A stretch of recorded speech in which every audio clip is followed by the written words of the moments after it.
السلام علیکم ورحمۃ اللہ وبرکاتہ۔ الحمد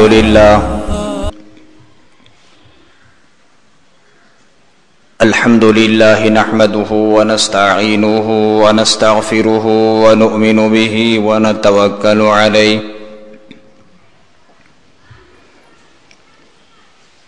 ونعوذ باللہ من شرور انفسنا ومن سیئات اعمالنا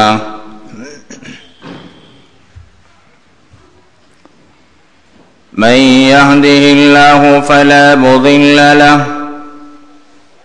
ومن يضلله فلا هادي له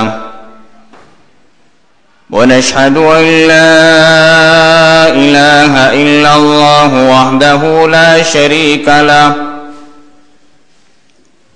ونشهد أن سيدنا ونبينا ومولانا محمدا عبده ورسوله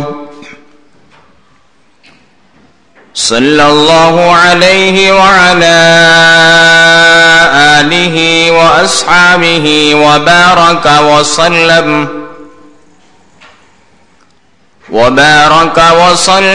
تسليما كثيرا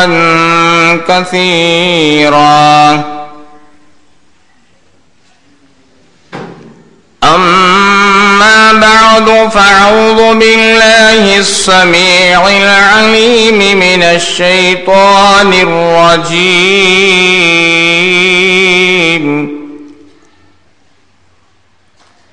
بسم الله الرحمن الرحيم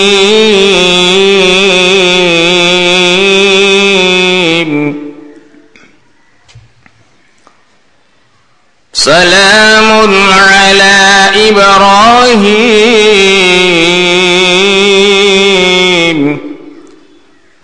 كذلك نجزي المحسنين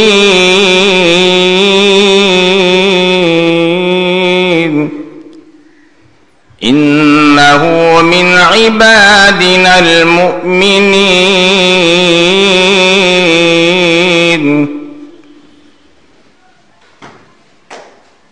رب اشرح لي صدري ويسر لي أمري واحلل عقدة من لساني يفقه قولي اللهم صل على سيدنا مولانا محمد في أول كلامنا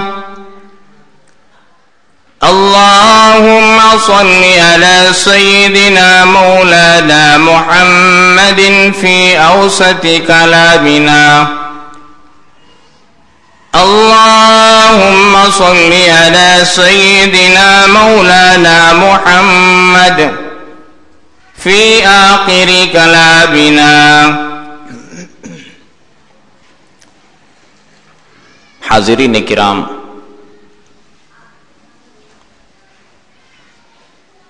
بزرگان محترم اور برادران عزیز، رب کائنات کا احسان ہے، رب کائنات نے ہم سب کو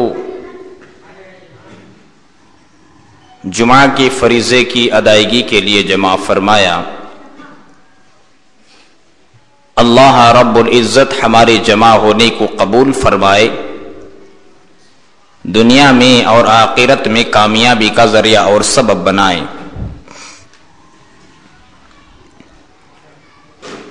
حاضرین، رب کائنات کا ایک دستور ہے،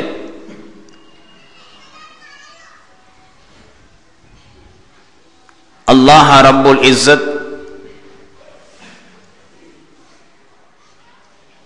جس ماحول میں، جس گھر کے اندر جس طریقے سے چاہے اپنے مطیع اور فرما بردار بندوں کو پیدا فرماتے ہیں۔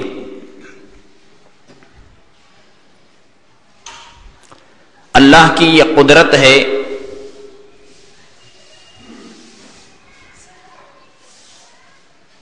نبیوں کے گھروں میں اللہ رب العزت دین کے باغیوں کو پیدا فرماتے ہیں.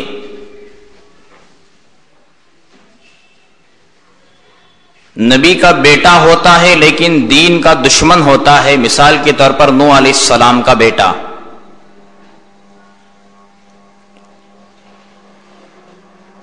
اور اسی طریقے سے اللہ رب العزت کسی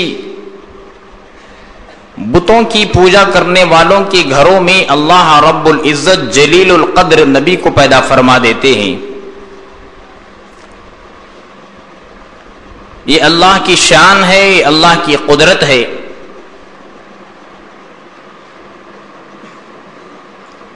اسی طریقے سے اللہ رب العزت نے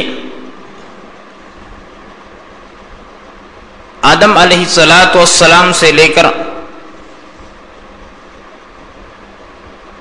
ہمارے اور آپ کے آقا جناب محمد الرسول اللہ صلی اللہ علیہ وسلم تک آپ دیکھیں,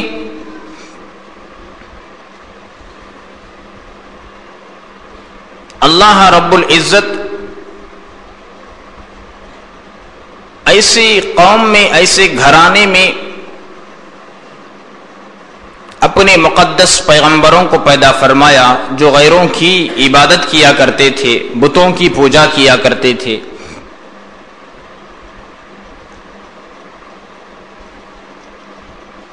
تو غرض کہ حضرت سیدنا ابراہیم علیہ السلام کو اللہ رب العزت نے بت فروش آزر کے گھر میں پیدا فرمایا.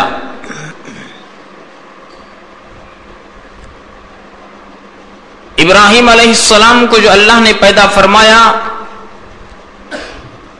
اس زمانے میں نمرود کی حکومت تھی. آپ جانتے ہی نمرود بادشاہ بڑا ظالم اور جابر قسم کا تھا. خدائی کا دعویٰ کر بیٹھا تھا, اپنے آپ کو خدا کہلواتا تھا, لوگوں سے سجدہ کرواتا تھا, کہتا تھا کہ میں خدا ہوں, میرے سامنے سجدہ کرو. اس زمانے کا بادشاہ تھا. غالباً 400 یا 500 سال تک اسے حکومت کرنے کا اللہ رب العزت نے موقع عطا فرمایا. یہ معمولی بات نہیں 400 یا 500 سال کی مدت حکومت کی جائے. آج دنیا کے اندر اگر کوئی آدمی 20-25 سال کوئی حکومت کر لے تو اس کا سر اونچا ہو جاتا ہے. فقر کے طور پر کہتا ہے کہ میں نے اتنے سال تک حکومت کو چلایا اور سنبھالا.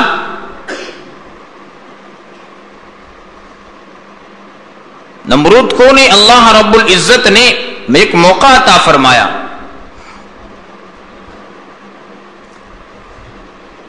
نجومیوں کا زمانہ تھا, کاہنوں کا زمانہ تھا, جادوگروں کا زمانہ تھا. وہ کسی جادوگر نے نمرود سے کہا کہ بادشاہ سلامت, آپ کی قوم میں ایک ایسا بچہ پیدا ہونے والا ہے جو پیدا ہونے کے بعد تمہارے سلطنت کی دھجیاں اڑا دے گا, تمہاری سلطنت کی توہین کرے گا. اس بچے کے پیدا ہونے کے بعد تمہاری کوئی عزت نہیں رہے گی. لوگ تمہارے سامنے اب جو سجدہ کر رہے ہیں وہ بچے کے پیدا ہونے کے بعد کوئی آپ کے سامنے سجدہ نہیں کرے گا. آپ جو خدا بن بیٹھے ہیں وہ بچہ پیدا ہونے کے بعد آپ کو کوئی خدا کا مرتبہ نہیں دے گا. اس لیے کہ ان کو معلوم ہو جائے گا ابراہیم علیہ السلام کے ذریعے سے کہ تو جھوٹا خدا ہے, باطل خدا ہے, تو ایک انسان ہے. جیسا ہی سننا تھا پریشان ہو گیا نمرود. حکم دے دیا کہ اس سال جتنے بچے پیدا ہوں گے سب کو قتل کر دیا جائے. اور یہ بھی حکم دیا ایک مدت تک شوہر اپنے بیویوں کے پاس نہ جائیں. ایک ڈر اس کے اندر جو ہے سما گیا. یہ خوف تھا کہیں یہ بچہ پیدا نہ ہو جائے، میری سلطنت کی دھجیاں اڑ جائے گی، میرا نام و نشان ختم ہو جائے گا. اس لیے کہ خدا بن بیٹھا تھا. جھوٹے خداؤں کی یہی نوبت ہوا کرتی ہے، یہی درگت ہوا کرتی ہے، یہی حشر ہوا کرتا ہے. اللہ رب العزت بتانے پر آئے تو بتا دیا کہ ان جھوٹے خداؤں کی ہم نے کیا حشر کیا ہے، ان کے ساتھ ہم نے کیا معاملہ کیا ہے. غرض کے حکم دے دیا قتل کر دیا جائے. پابندی لگا دی کہ شوہر اپنی بیویوں کے پاس ایک مدت تک نہ جائیں. باطل خدا تھا، بادشاہ تھا، سبوں نے بات کو مانا. جس طریقے سے نمرود نے اعلان کیا، اللہ کی یہاں شان دیکھیے، اللہ رب العزت نے ابراہیم علیہ السلام کو اپنے ماں کے جو شکم میں تشریف لائے، اسی ایام اور اسی دنوں میں تشریف لائے جبکہ بچے پیدا ہونے والوں کے لیے قتل کا جو حکم دیا گیا تھا، اس زمانے میں اپنے ماں کے شکم میں ابراہیم علیہ السلام کو اللہ رب العزت نے بھیجا. ولادت کا مرحلہ سامنے آیا تو ابراہیم علیہ السلام کی والدہ ڈر گئی. ایک تو بادشاہ کا اعلان تھا جیسا ہی بچہ پیدا ہو قتل کر دیا جائے، اور ابراہیم علیہ السلام کے جو والد تھے آزر باپ، یہ شاہی وزیر تھا، بادشاہ کا ایک خاص وزیر ہوا کرتا ہے، بڑا وزیر تھا. بتوں کو اپنے ہاتھوں سے قمیر بنا مار کر کے جو ہے اپنے ہاتھوں سے سنوارنے والا، سنگارنے والا، رنگ رنگینیوں سے رنگنے کے بعد ایک اونچی جگہ پر رکھ کر کے اس کی پوجا کرنے والے. ابراہیم علیہ السلام کی ماں ڈر گئی. اب کیا کیا جائے؟ اب بچے کی ولادت اگر گھر میں ہو، بچی ہو تو بچ جائے گی، بچہ ہو تو ختم ہو جائے گا. ایک غالب گمان بھی تھا. بعض مرتبہ اللہ رب العزت بعضوں کے لیے ان کے دل و دماغ کے اندر یہ بات کو ڈال دیتے ہیں کہ اس مرتبہ لڑکا ہی پیدا ہوگا، گمان غالب آ جائے گا. اب ان کو ایک یقین تھا کہ بچہ ہی ہوگا. پھرکنے کی کچھ چیزیں بھی ہوا کرتی ہیں، اس کے ذریعے سے پھرک لیتے ہیں کہ بچہ ہے یا بچی ہے. اب ڈر اس بات کا تھا بچہ پیدا ہو جائے تو قتل کر دیا جائے گا. کیا کیا جائے؟ ولادت کا مرحلہ سامنے آ رہا ہے. ابراہیم علیہ السلام کی امی نے جنگل کی طرف گئی، ایک غار کے اندر ولادت کے مرحلے کو وہاں پورے طریقے سے انجام دیا. ابراہیم علیہ السلام کی ولادت وہاں ہو گئی، جنگل میں، غار کے اندر. اب جیسا ہی اپنے بچے کو دیکھا، چاند جیسا چہرہ، اتنا پیارا، ماں کی ممتا جاگ اٹھی، جوش میں آئی. اتنے پیارے بچے کو میں اس جنگل میں اور غار کے اندر چھوڑ کر کے نہیں جاؤں گی. اب کیا کیا جائے؟ بچے کو لے کر جائیں گے، بچے کو قتل کر دیا جائے گا. ولادت کا مرحلہ تو ہو گیا، اب لے کر جانے کی باری. ماں سوچ رہی ہے کیا کیا جائے. تھوڑی دیر سوچنے کے بعد اپنے بچے کو سینے سے لگایا، آنکھوں سے لگایا، بوسہ دینے کے بعد اس بچے کو غار ہی کے اندر میں چھوڑ کر کے واپس آ گئی، اللہ کے حوالے کر دیا. اللہ رب العزت نے ایسے ظالم زمانے میں ایک طرف تو نمرودیت کی فوج ادھر ادھر کھڑی ہوئی ہے، انتظار میں ہے کہ کوئی بچہ پیدا ہوگا تو قتل کر دیا جائے، تاکہ ابراہیم نام کا ایک بچہ پیدا ہو کر کے نمرود کے قوم کی، نمرود کے خدائی کی دھجیاں اڑا دے گا۔ لیکن یہاں خدا کا فیصلہ ہو گیا، ہم اسی زمانے میں پیدا کریں گے اور پرورش کریں گے، تیرے درمیان میں ہم نبی کو بھیجیں گے، ابراہیم علیہ السلام کو۔ بندوں کے الگ فیصلے ہوا کرتے ہیں، ارادے الگ ہوا کرتے ہیں، احکام الحاکمین کا فیصلہ الگ ہوا کرتا ہے۔ وما تشاءون الا ان یشاء اللہ، جو انسان، جو بندے چاہتے ہیں وہ نہیں ہوا کرتا، اللہ رب العزت جو چاہتے ہیں وہ ہوا کرتا ہے۔ غرض کہ اب بچہ چھوٹا تھا، دودھ کا مسئلہ ہے، دور کا سفر تھا، روزانہ ماں نہیں جا سکتی تھی، نہیں آ سکتی تھی، اگر جائے گی آئے گی تو ایک گمان ہو جائے گا، لوگوں کو پیچھا کریں گے، دیکھیں گے۔ اللہ رب العزت کی قدرت دیکھیے، ادنا قدرت، قربان جائیں اس ادنا جو ہے قدرت پر۔ حضرت ابراہیم علیہ السلام کے انگوٹھے سے اللہ رب العزت نے دودھ کو جاری فرمایا۔ حضرت ابراہیم علیہ السلام منہ میں انگوٹھا لے کر چوستے، ان کا پیٹ بھر جاتا، دودھ آتا انگوٹھے کے اندر سے۔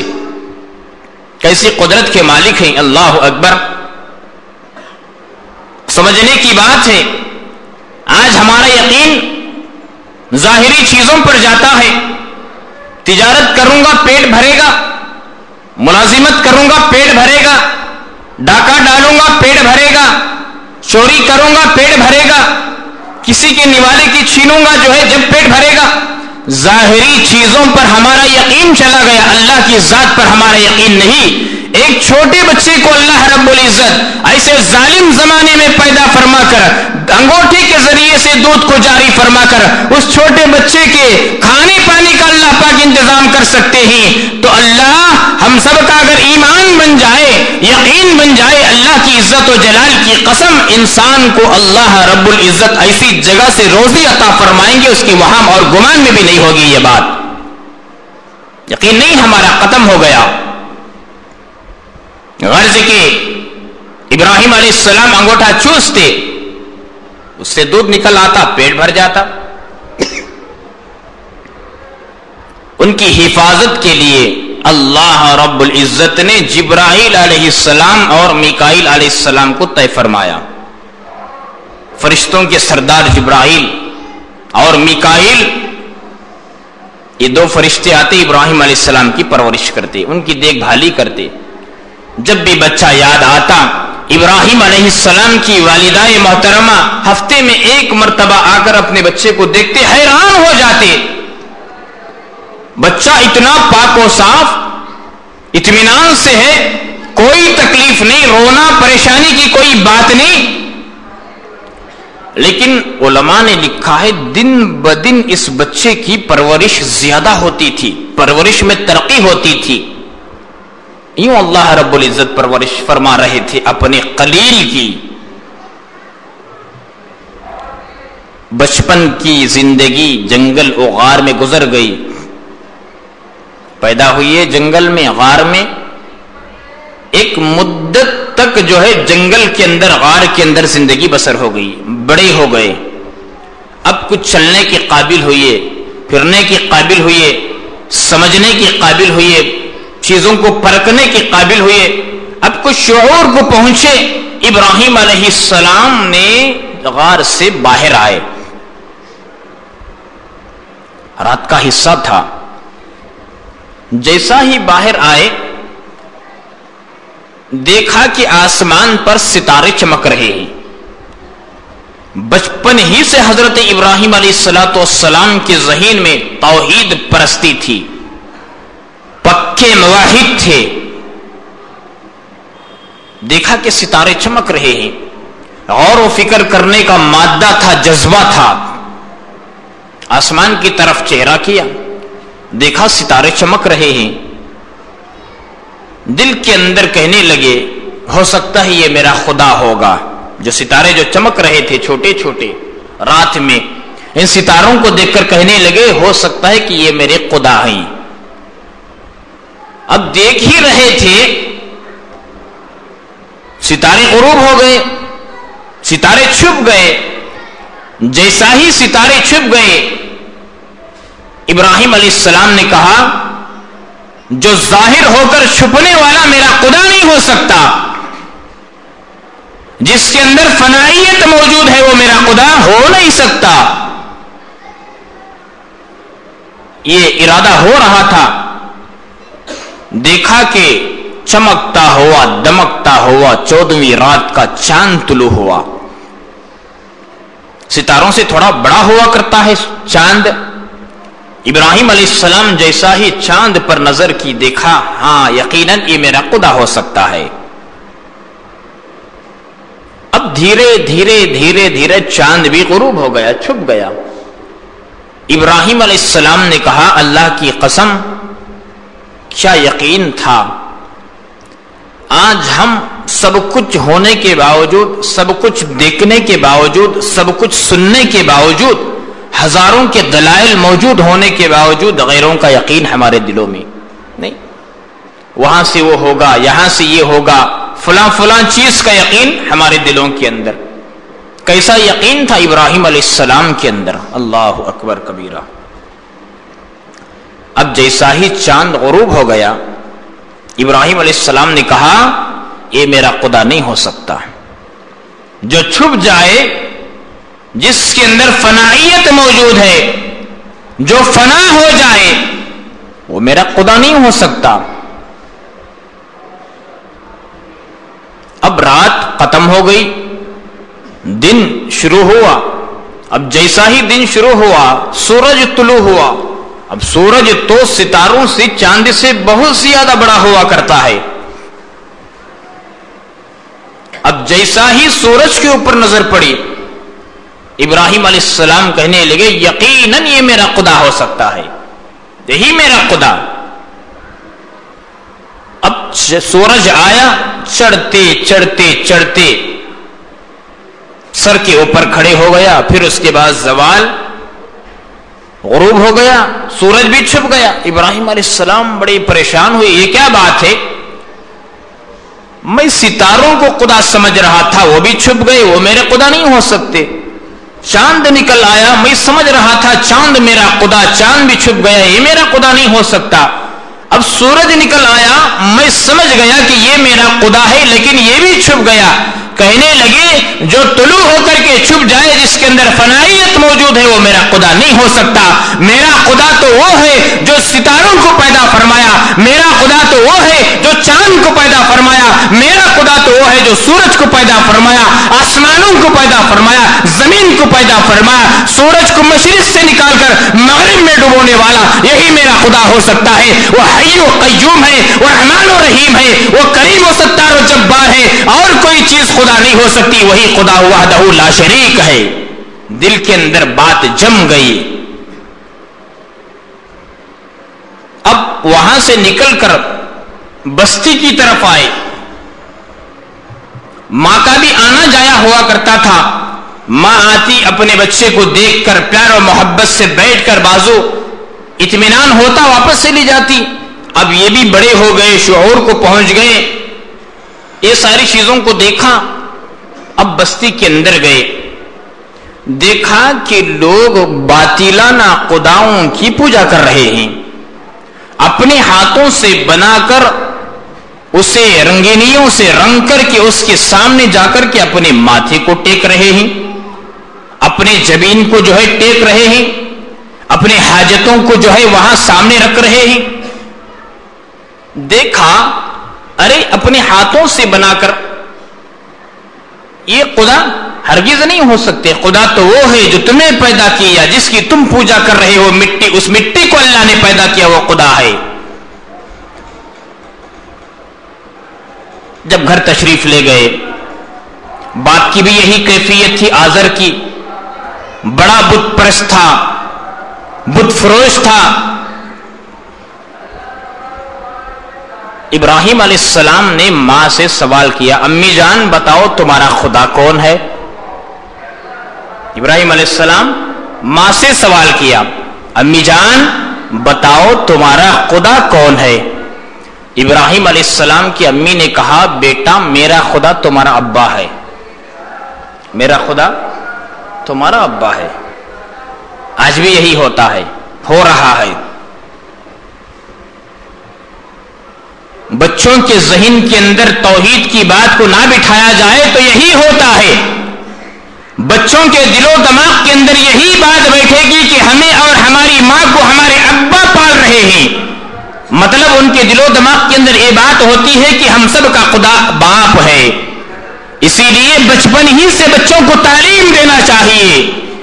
ہمیں پالنے والا، ہماری ماں باپ کو پالنے والا، ساری خلقت کو پالنے والا اللہ رب العزت ہی، اس کے خزانے میں کوئی چیز کی کمی نہیں. یہ ساری باتوں کو، چیزوں کو بچوں کے دل و دماغ میں بٹھائیں گے، بچوں کو سمجھ میں آئے گا پالنے والا باپ نہیں، پالنے والی ماں نہیں، پالنے والا بھائی نہیں، پالنے والا دادا نہیں، پالنے والا کوئی اور نہیں، پالنے والی فیکٹری نہیں، پالنے والا دکان نہیں، پالنے والی تجارت نہیں، پالنے والا مکان نہیں، پالنے والی بینک بیلنس نہیں، پالنے والی کوئی اور چیز نہیں. پالنے والی ذات تو اللہ کی ذات ہے. بچے کے دل و دماغ میں جب بیٹھ جائے گی، بچہ موحد ہوگا، مشرک نہیں ہوگا. اللہ کی ذات پر یقین ہوگا، کسی اور کی ذات پر یقین نہیں ہوگا. اللہ سے مانگنے والا ہوگا، کسی اور کے سامنے جا کر کے اپنے حاجتوں کو رکھ کر کے مانگنے والا مشرک نہیں ہوگا. ابراہیم علیہ السلام جیسا ہی سوال کیا، ماں نے کہا بیٹا میرا خدا تمہارا باپ ہے. آگے چل کر کے ابراہیم علیہ السلام پھر ایک سوال کیا، امی جان ابا کا خدا کون ہے؟ ماں نے کہا بیٹا تمہارے ابا کا خدا نمرود ہے. تمہارے ابا کا خدا نمرود ہے. ابراہیم علیہ السلام نے آگے چل کر کے پھر سوال کیا، امی جان نمرود کا خدا کون ہے؟ یہاں ماں کی بولتی بند ہو گئی. وہی خدا تھا نا، وہی اسے جو ہے خدا تصور کر رہے تھے، وہ تو خدا بن بیٹھا ہوا تھا. ساری قوم اس نمرود کو خدا بنائی ہوئی تھی، خدا مان چکے تھے. اب کیوں دوسرے خدا کا اقرار کریں گے؟ وہ ابراہیم علیہ السلام کے سوال کا جواب نہیں آیا. ابراہیم علیہ السلام نے سوال کیا، امی جان بتاؤ، آپ نے بتایا میرا خدا آپ ہی، آپ کا خدا ابا ہی، ابا کا خدا نمرود، نمرود کا خدا تو بتاؤ کون ہے؟ مجھے آپ پال رہے ہیں، آپ کو ابا پال رہے ہیں، ابا کو نمرود پال رہا ہے، نمرود کو کون پال رہا ہے؟ ماں نے کہا میرے بیٹے کو کیا ہو گیا؟ ایسا معلوم ہوتا ہے کہ بیٹے کو بخار آ گئی، بیٹے کا دماغ خراب ہو گیا. ایسے سوالات میرے شوہر نے نہیں کیا اب تک. یہ میرے بچے کی طبیعت خراب ہو گئی، بڑی پریشان. بیٹے سے کہا بیٹا ایسی باتوں کو پھر دوبارہ نہیں کہنا. کیوں امی جان؟ اس لیے کہ جب ہمارا خدا نمرود جو ہے اس تک بات معلوم ہو جائے، نہ تمہیں جینے دے گا، نہ مجھے جینے دے گا، نہ تمہارے باپ آزر کو جینے دے گا، ہم سب کا جینا حرام ہو جائے گا. بیٹا ایسی باتوں کو دوبارہ نہیں کہنا. ابراہیم علیہ السلام کو خاموش رکھا دیا. ابراہیم علیہ السلام خاموش ہو گئے. ایک موقع کی تاک میں تھے. ماں بڑی اداس بیٹھی ہوئی تھی، بڑی پریشان تھی. شام کو آزر گھر آیا، ابراہیم علیہ السلام کا باپ آ کر کے دیکھا بیوی بڑی اداس بیٹھی ہوئی ہے. بیوی سے پوچھا ارے بیگم صاحبہ کیا بات ہے، اتنی اداس، اتنی پریشان، کیا معاملہ پیش آ گیا؟ خیریت سے تو ہو؟ بیوی نے کہا دیکھو ایسا ایسا مسئلہ پیش آ گیا. آج بچہ ایسے ایسے سوالات کیا، بڑے بڑے عقل مند آدمی بھی ایسے سوالات نہیں کرتے، ایسے سوالات بچے نے کیا، میں پریشان ہو گئی. شوہر نے پوچھا وہ بتاؤ کیا ہے؟ بیوی نے سارا ماجرا سنایا، ایسے ایسا ہوا، یہ مکالمہ ہوا، آپس میں سوال و جواب ہوا، بیٹے نے یہ سوال کیا، یہ سوال کیا. آزر کو غصہ آ گیا. کیوں؟ اس لیے کہ اپنے ہاتھوں سے بتوں کو پیدا کرتا، بناتا اور اس کی پوجا کرتا. چونکہ نمرود کا وزیر تھا، نمرود خدا تھا ان لوگوں کا. غصہ آ گیا. اچھا رکو میں بات کروں گا ابراہیم سے. فوراً اپنے بیٹے کے پاس گیا، کہا بیٹا معلوم ہوا ابراہیم تم کچھ الٹی سیدھی باتیں اپنی ماں کے ساتھ کر رہے تھے. ابراہیم علیہ السلام نے کہا ابا میں تو الٹی سیدھی بات نہیں کیا، بلکہ حقیقت کو ظاہر کیا ہوں. حقیقت کو بتایا ہوں میں نے. کہا کہ ایسا معلوم ہوتا ہے تو ہمارے دین سے پھرا ہوا ہے. دیکھ ہمارے خداؤں کی تو توہین کر رہا ہے. اگر تو سلامتی چاہتا ہے, اگر تو بھلائی چاہتا ہے, اگر تو عافیت چاہتا ہے, ہمارے گھر کو چھوڑ کر کے چلے جا. جب بات نہیں بنتی, حق جب سامنے آتا ہے, حق ابھرتا ہے, باطل جب جواب دینے کے لیے اس کے پاس جواب نہیں رہتا, باطل کا جب پتا پانی ہو جاتا ہے, اب باطل کے چونچلے حرکتیں شروع ہو جاتے ہیں, آڑے ٹیڑے, الٹی سیدھی بات, لڑائی جھگڑے کی بات. ایسا ہی کیا. آزر نے کہا عافیت چاہتے ہو, سلامتی چاہتے ہو, گھر چھوڑ کر کے چلے جاؤ. ایسا معلوم ہوتا ہے تم نے ہمارے دین کو قبول نہیں کیا, ہمارے بتوں کی تم توہین کر رہے ہو, چلے جاؤ. ابراہیم علیہ السلام نے کہا کہ میری طرف سے آپ پر سلامتی ہو. وقال انی ذاہب الی ربی سیہدین, میں تو چھوڑ کر کے چلے جاتا ہوں, اللہ رب العزت مجھے سیدھا راستہ بتائے گا, صراط مستقیم والا راستہ بتائے گا. غرض کے تمام لوگوں کو وہاں معلوم ہو گیا کہ حضرت ابراہیم علیہ السلام ہمارے بتوں کی توہین کر رہے ہیں, ہمارے بتوں کو خدا نہیں مانتے, نمرود کو خدا نہیں مانتے. نمرود تک بھی یہ بات پہنچی. نمرود نے حکم دیا کہ اس نوجوان کو پکڑ کے لاؤ. نمرود کے فوجی آئے, ابراہیم علیہ السلام کو پکڑ کر لے آئے. ابراہیم علیہ السلام بھی یہی موقع کی تلاش میں تھے تاکہ سب کے سامنے توحید کی بات کی جائے. سب کے سامنے ابراہیم علیہ السلام آئے. ایک روبدار انداز میں نمرود نے کہا, اے نوجوان, ہم نے سنا ہے تو ہمارے خداؤں کی توہین کر رہا ہے. اگر تو تیری جان کی سلامتی چاہتا ہے, اس طریقے سے نہیں کرنا چاہیے. مان لے مجھے خدا, مان ہمارے بعد جو ہے خداؤں کو خدا.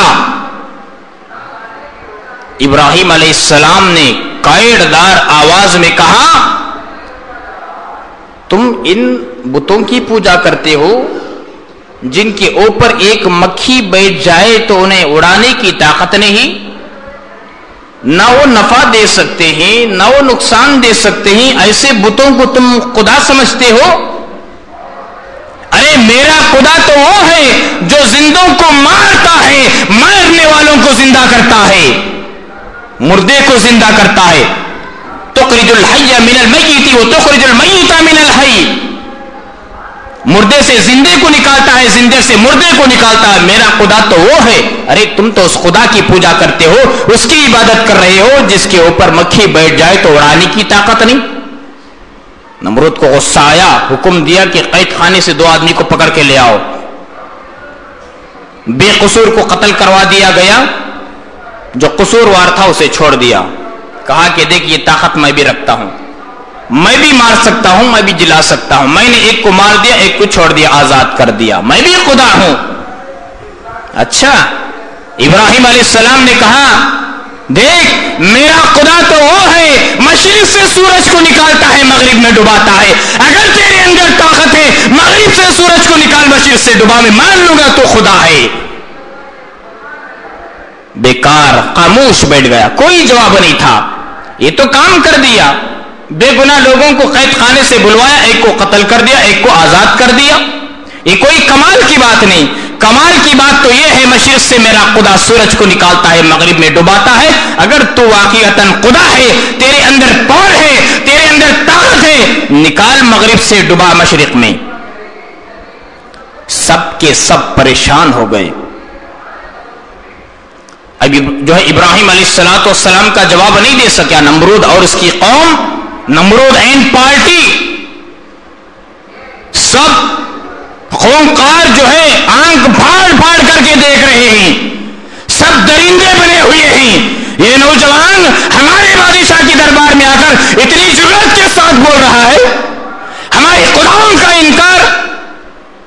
جو توحید پرست ہوا کرتا ہے، جو خدا والا ہوا کرتا ہے، جو اللہ والا ہوا کرتا ہے، باطل کے ایوانوں میں زلزلے پیدا کر دے گا، کسی سے نہیں ڈرے گا۔ یہی کیفیت تھی ابراہیم علیہ السلام کی۔ نمرود نے کہا دیکھ نوجوان، دیکھ تیری جوانی پر مجھے ترس آ رہا ہے۔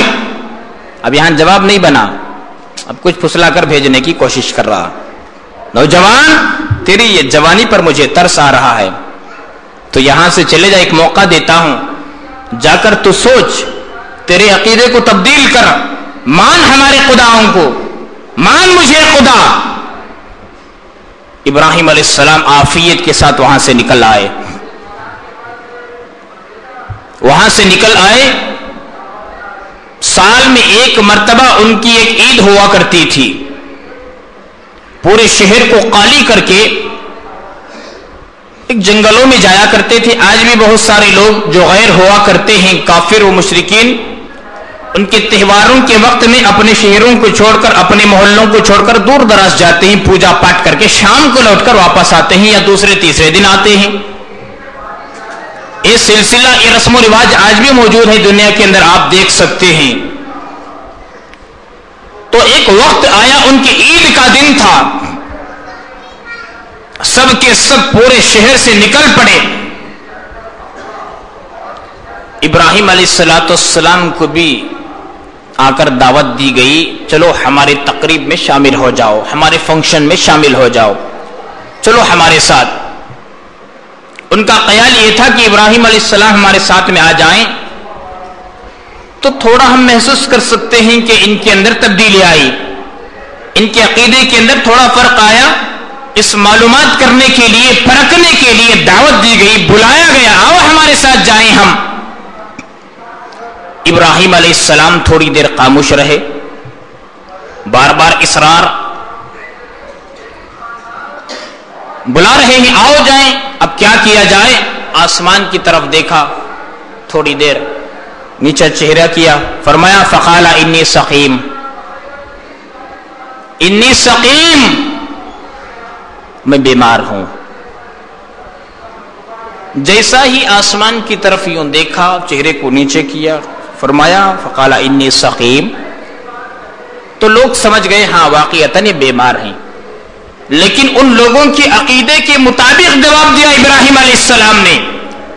وہ تو کاہنوں کا زمانہ تھا، جادوگروں کا زمانہ تھا، نجومیوں کا زمانہ تھا، چاند سورج اور ستارے کو دیکھ کر اپنی زندگی کے حالات کو سمجھتے تھے، یہ ان کا عقیدہ تھا نمرود کا، اور نمرود اینڈ پارٹی کا۔ جیسا ہی ابراہیم علیہ السلام دیکھا اور یوں کہا انی سقیم، کہا کہ واقعتاً یہ بیمار ہیں، چھوڑ کر چلے گئے۔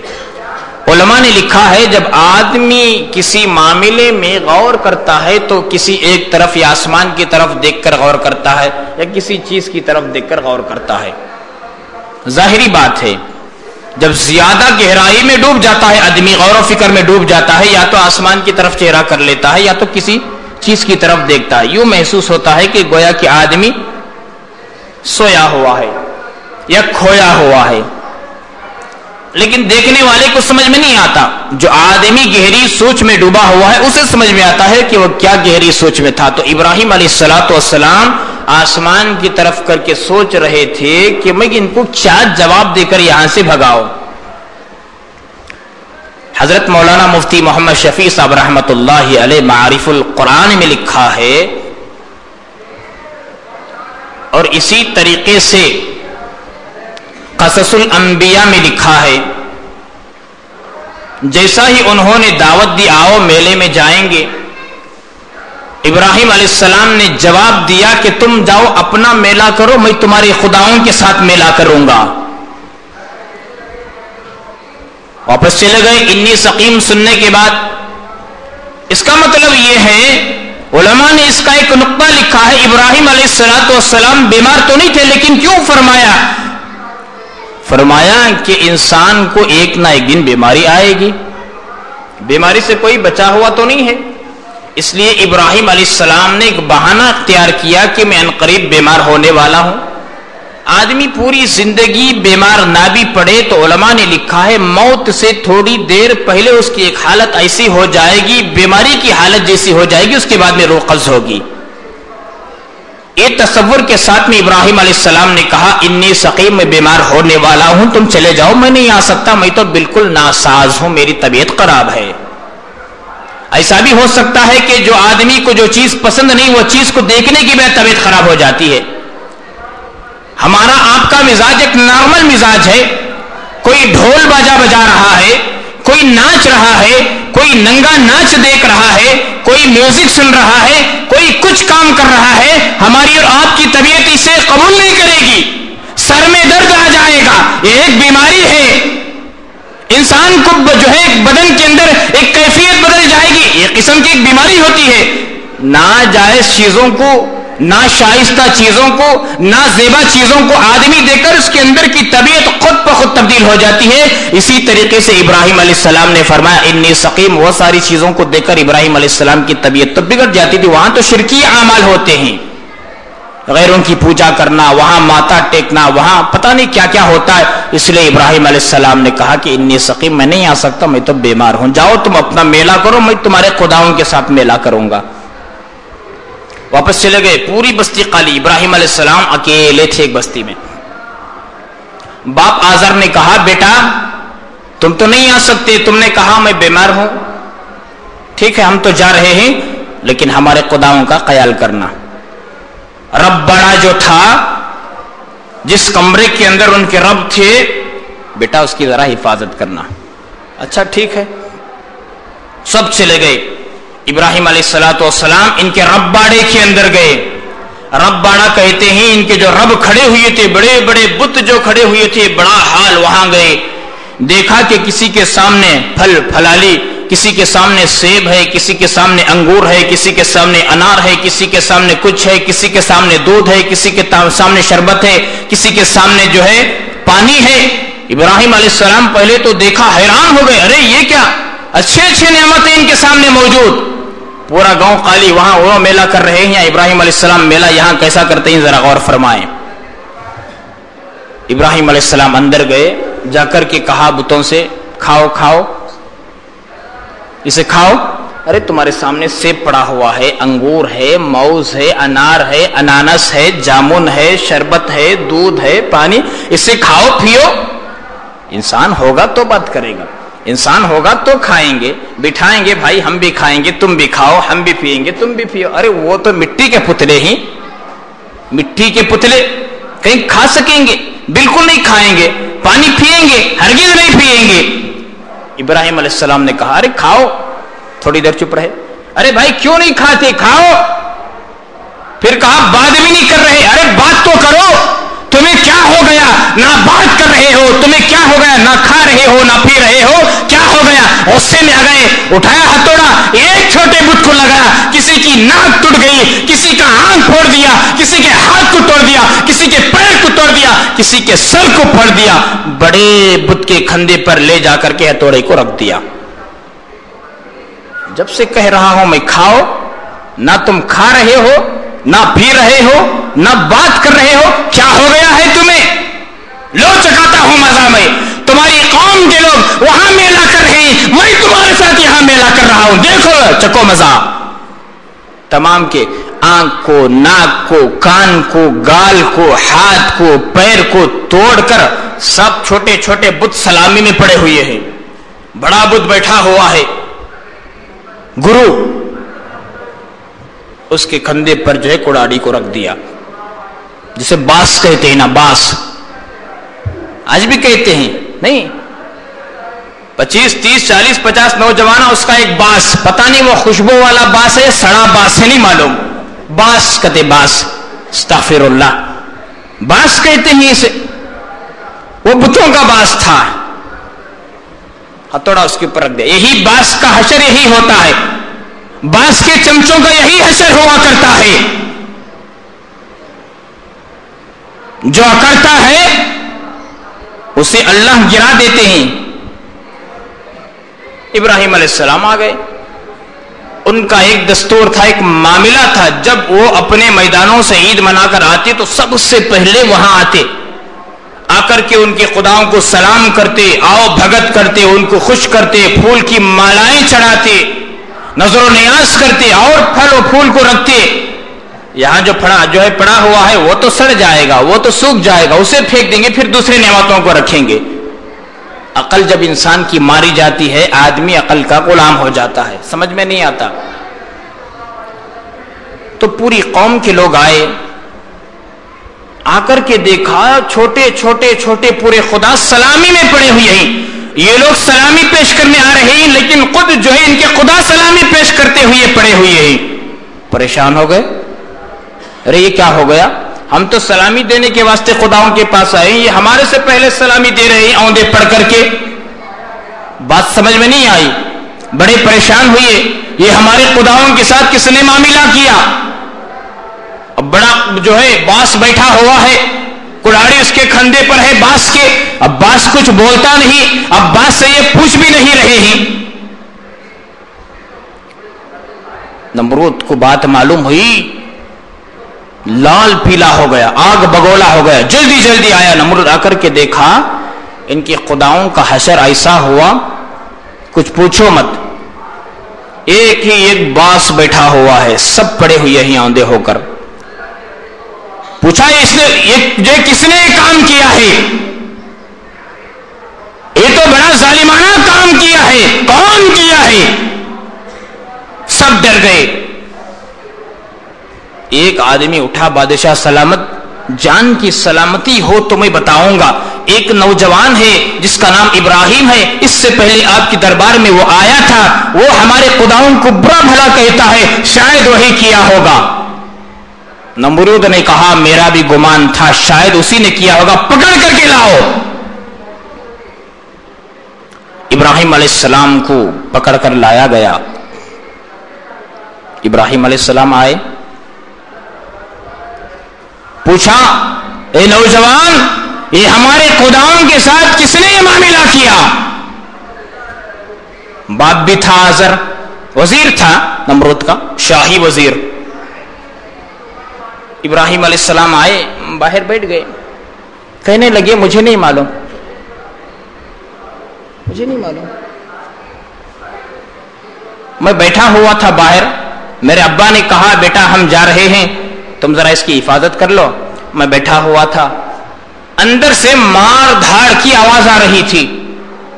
ابراہیم علیہ السلام فرما رہے ہیں نمرود اور اس کی قوم کو، میں باہر بیٹھا ہوا تھا نگرانی کرتے ہوئے، حفاظت کرتے ہوئے، اندر سے مار دھاڑ کی آواز آ رہی ہے، میں جھانک کر کے دیکھا ایسا جو ہے ہنگامہ چل رہا تھا، یہ جو تمہارا بڑا خدا ہے نا جس کے کندھے پر ہتھوڑا ہے، کڑاڑی ہے، سب چھوٹے چھوٹے خداؤں کو مار رہا تھا، قتل رہا تھا۔ میں پریشان ہو گیا، اسے کیا ہو گیا؟ یوں معلوم ہوتا ہے کہ تم بڑے خدا کے سامنے چھوٹے چھوٹے خداؤں کی جو پوجا کر رہے ہو، یہ بڑے خدا کو یہ بات پسند نہیں آئی، اس لیے تمہارا بڑا خدا اسے مار رہا تھا، کسی کی ناک توڑ دیا، کسی کا آنکھ توڑ دیا، کسی کے کان کو توڑ دیا، کسی کے ہاتھ کو توڑ دیا، کسی کے پیر کو توڑ دیا۔ میں دیکھ کر خود پریشان ہو گیا، جاؤ تمہارے بڑے خدا سے پوچھ لو۔ اتنا سننا تھا، نمرود کو غصہ آ گیا، ارے اے نوجوان تم ہوش میں تو ہو؟ ہاں میں ہوش میں ہوں الحمدللہ۔ ارے اس کے اوپر دیکھو ان کی زبان پر کیسی بات آ رہی ہے، خود نمرود کی اور اس کی پارٹی کی زبان پر، جس کی وہ پوجا کر رہے ہیں، جسے خدا سمجھتے ہیں۔ انہوں نے کہا ارے اس کے جسم پر ایک مکھی بیٹھی تو اسے اڑانے کی طاقت نہیں، یہ ہمارا خدا کیسے دوسرے خداؤں کو جو ہے مار سکتا ہے، کاٹ سکتا ہے، توڑ سکتا ہے؟ نہیں، ایسا نہیں ہو سکتا۔ ابراہیم علیہ السلام نے کہا ڈنکے کی چوٹ پر نمرود کان کھول کر کے سن، جب تیرے خدا کے اندر اتنی طاقت نہیں، ایک مچھی بیٹھ جائے تو اڑا نہیں سکتا، نہ نفع کا مالک نہ نقصان کا مالک، ارے کیوں اسے خدا مانتے ہو تم؟ تمہاری زبان سے تم خود کہہ رہے ہو اس کے اندر اتنی طاقت نہیں، تو اس کے پاس جا کر جھکنے کی کیا بات ہے، اس سے مانگنے کی کیا بات ہے؟ علماء نے لکھا ہے اس رب باڑے کے اندر لوہے کا بھی خدا تھا، پتل کا بھی خدا تھا، مٹی کا بھی خدا تھا، لکڑی کا بھی خدا تھا، مختلف قسم کے خدا موجود تھے۔ ایک رزق کا خدا، ایک موت کا خدا، ایک حیاتی کا خدا، ایک عمر میں برکت دینے والا خدا، ایک پانی کا خدا، ایک فلاں خدا، ایک شادی کرانے والا خدا، ایک بچے دینے والا خدا۔ ایسا عقیدہ لوگوں کا تھا۔ یہ حشر ہوا۔ اب جیسا ہی ابراہیم علیہ السلام کی زبان سے یہ بات نکلی، ارے جس کی تم پوجا کرتے ہو اس کے اندر اتنی طاقت نہیں تو خدا کیوں مانتے ہو؟ مانو اس خدا کو جس نے تم کو پیدا فرمایا، مانو اس خدا کو جس نے اس مٹی کو پیدا فرمایا، آسمان کو پیدا فرمایا، زمین کو پیدا فرمایا، ساری خلقت کو پیدا فرمایا۔ اس خدا کی بندگی کرو، اس مٹی کے پتلوں کی کیوں پوجا کرتے ہو تم؟ اب جواب نہیں بن پڑا، فیل ہو گئے۔ اب کہا کہ ایک راستہ ہے بچنے کے لیے۔ نمرود کو کسی نہ کسی طریقے سے یہ سوچنے لگی ابراہیم کو اگر جینے دیں گے ہمارے خدائی کا نیست و نابود ہو جائے گا، ہمارا جو ہے بیڑا غرق ہو جائے گا، ابراہیم کو آگ میں ڈلا دیا جائے۔ تو لوگوں کو حکم دیا کہ فوراً جو ہے ایک بڑا کمرہ بنایا جائے اور اس میں لکڑیوں کو جمع کر کے اکٹھا کیا جائے، آگ جلائی جائے، ابراہیم کو ڈالا جائے۔ ابراہیم علیہ السلام کے بارے میں ایک منصوبہ ہو گیا، ایک پلان ہو گیا، ایک میٹنگ ہو رہی تھی، تمام لوگ تیار ہو گئے، بڑا ایک جو ہے کمرہ بنائیں، علاوہ کھودیں، اس میں لکڑیوں کو لائیں، آگ جلائیں۔ ایک پلان، ایک منصوبہ ہو کر کے ابراہیم علیہ السلام کو آگ میں ڈالا گیا۔ کیوں ڈالا گیا، کس طریقے سے ڈالا گیا، اس کے بعد میں کیا ہوتا ہے، اللہ رب العزت اپنے قلیل کی کیوں حفاظت فرماتے ہیں، آئندہ جو میں عرض کروں گا۔ اللہ رب العزت ہم تمام کو کہی ہوئی باتوں پر عمل کی توفیق عطا فرمائے، اتباع سنت نصیب فرمائے، ہر قسم کے برائی سے، معصیت سے، نافرمانیوں سے اللہ رب العزت ہم سب کی حفاظت فرمائے۔ آمین۔ وآخر دعوانا الحمد للہ رب العالمین۔